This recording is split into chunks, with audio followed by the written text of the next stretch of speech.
The glass towers of downtown Los Angeles glittered against the midnight sky as Samuel Martinez, 64 years old with weathered bronze skin, salt and pepper mustache, and steady dark eyes, walked his familiar route through the Meridian Plaza lobby.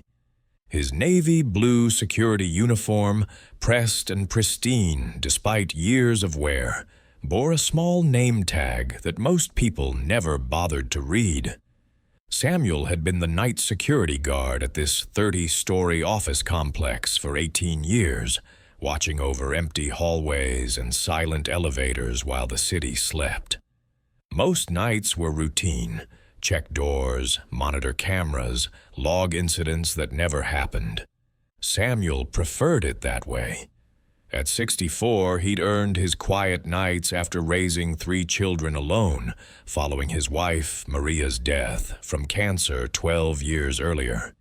His children now lived scattered across California, Elena in San Francisco as a nurse, Miguel in San Diego as a teacher, and Sofia in Sacramento working for the state. They called regularly, worried about their father working nights at his age, but Samuel found purpose in his solitary rounds. Tonight felt different, though. The October air carried an electric tension that made him check his radio twice and walk a little faster past the darkened law offices on the 15th floor. Something in the building's rhythm felt off, a subtle wrongness that 18 years of experience had taught him to trust. The Meridian Plaza housed everything from tech startups to medical offices, accounting firms to legal practices. During the day, hundreds of people filled the elevators and hallways. But from 11 p.m. to 7 a.m., the building belonged to Samuel. He knew every corner, every strange noise the old elevators made, every quirk of the heating system that clicked and hummed through the walls. Samuel's routine was precise. Start at the basement parking garage, work up floor by floor, check fire exits, test door locks, note any lights left burning in offices. He carried a thermos of coffee Maria had given him years ago, now dented and worn but still keeping his brew hot through the long nights. His small security station in the lobby contained a bank of monitors, a logbook where he recorded his rounds, and a photo of Maria and the children taken at Sofia's graduation. The building's other employees barely acknowledged him. During shift changes, the day security guard, Chuck, offered a brief nod. The cleaning crew worked around him like he was furniture. To most people, Samuel was just another invisible worker keeping the world running while others slept. But Samuel took pride in his invisibility. He'd prevented 3 break-ins over the years, called ambulances for 2 medical emergencies during late-night work sessions, and once talked a distraught accountant out of jumping from the roof during tax season. The building felt safer with him in it, even if no one realized how much he quietly protected. At 2:47 a.m., Samuel was completing his rounds on the 22nd floor when the fire alarm screamed to life. Not the gentle beep of a false alarm from burnt coffee, but the full-throated wail that meant real danger.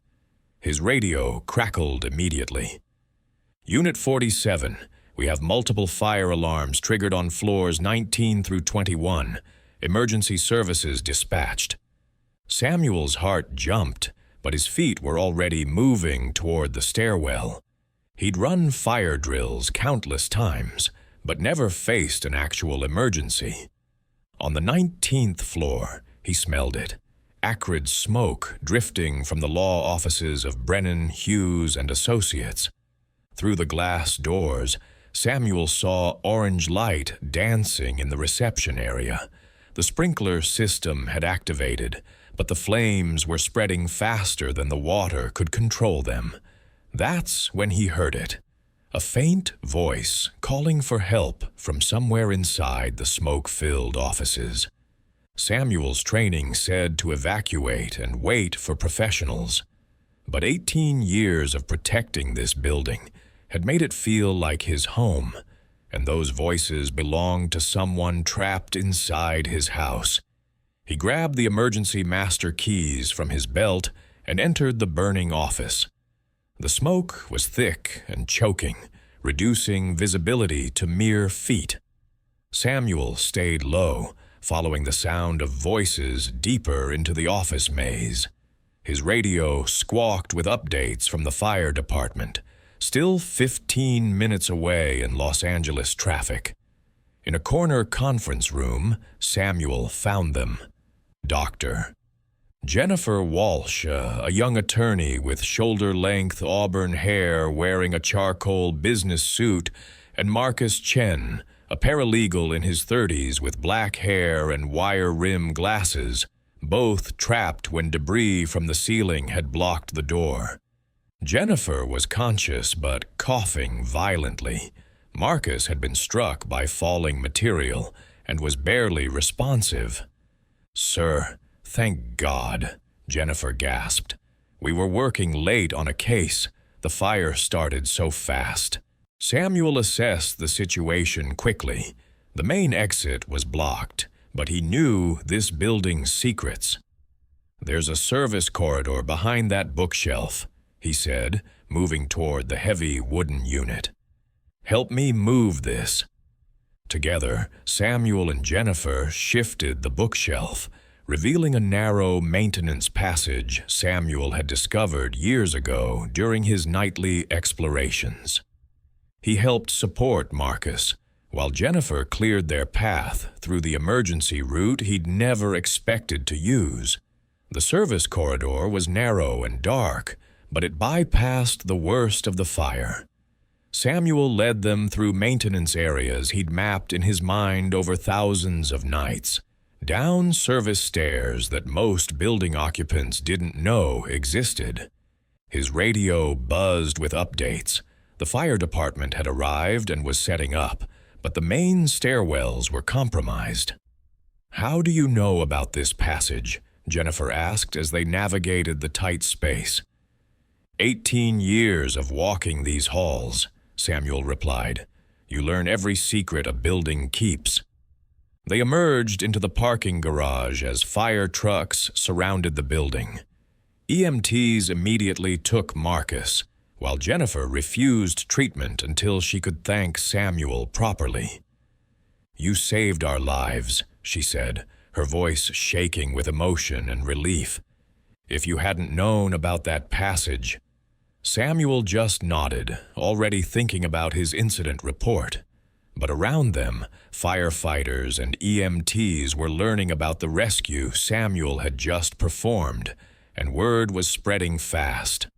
By morning, news crews had arrived.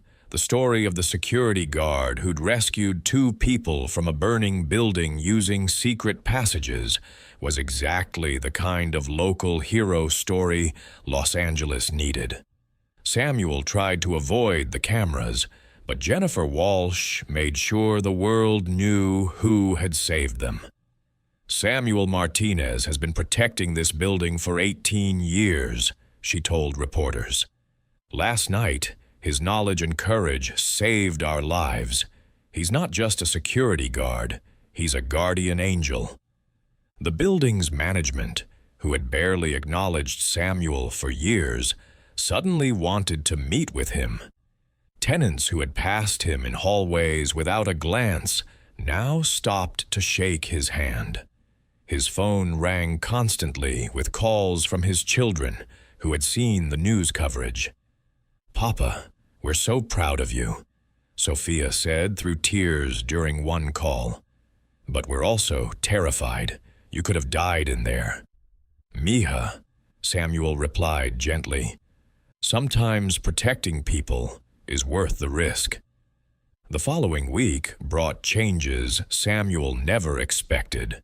The building management offered him a promotion to head of security.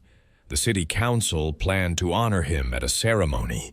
Local businesses wanted to sponsor him. But what touched Samuel most were the small gestures. Tenants who now greeted him by name, children who waved from car windows in the parking garage, and Jennifer Walsh's weekly visits to check on him. "You didn't just save Marcus and me," Jennifer told him during one of these visits. "You reminded everyone in this building that we're part of a community. People actually talk to each other now." Samuel had noticed the changes, too. The morning shift security guard, Chuck, now stayed to chat during handovers. The cleaning crew included him in their conversations. Office workers who once rushed past him now stopped to ask about his family.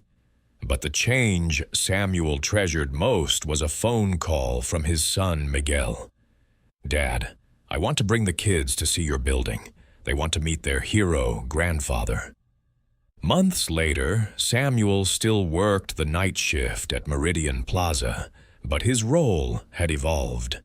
Building management installed him in a larger security office and gave him new responsibilities, training younger guards.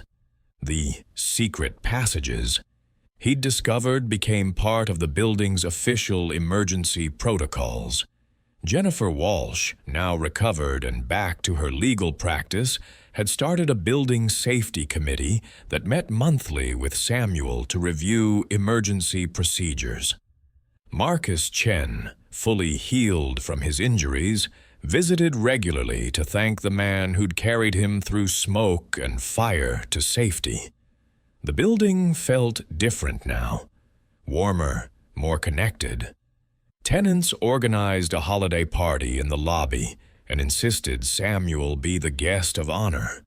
His grown children visited more often, finally understanding that their father's work wasn't just a job, but a calling. One evening, as Samuel made his familiar rounds through the quiet hallways, he passed the memorial plaque the building had installed near the elevator. In recognition of Samuel Martinez, whose courage and dedication exemplify the spirit of protection and community that makes Meridian Plaza a safe haven for all. But Samuel's real legacy wasn't written on brass plaques.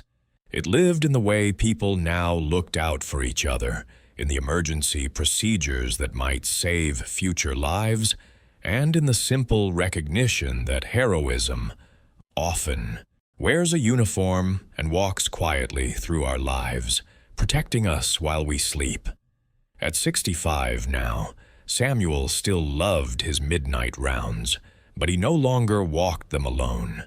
The building itself had become his partner, its halls filled with the voices of people who finally understood that their safety had always rested in the steady hands of a night guardian who'd never stopped caring. That night, as Samuel signed off his final log entry, he smiled at the thought that Maria would have been proud. He'd spent his life protecting others, and in saving 2 people from a fire, he'd somehow saved the soul of an entire building. This is a fictional story inspired by the quiet heroism of security professionals and the power of recognition to transform communities.